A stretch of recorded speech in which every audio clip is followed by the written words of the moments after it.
الحمد لله والصلاة لأهلها اما بعد بسم الله الرحمن الرحیم. یو ملګری تپوس کړی دی چې آیا په کومو خبرو سره اعتکاف مکروه کیږي.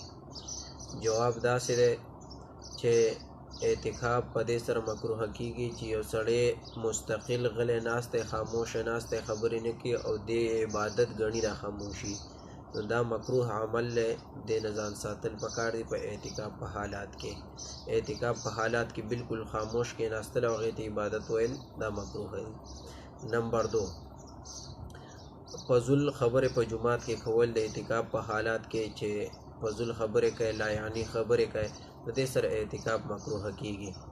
نمبر 3، چې یو سړی اغستل او خرڅول کې بیع او شرا کوي او کم سیس چې خرڅوي مبیعه، کم سیس چې دی چې هغه خرڅوي یا اخلي هغه جماعت ته حاضر کی، نو دا جماعت ته حاضرول د مبیعې د دغه سامان جماعت ته حاضرول او د هغې اغستل او خرڅول کول د دې سره اعتکاف مکروه کیږي. داسې کول نه دي پکار.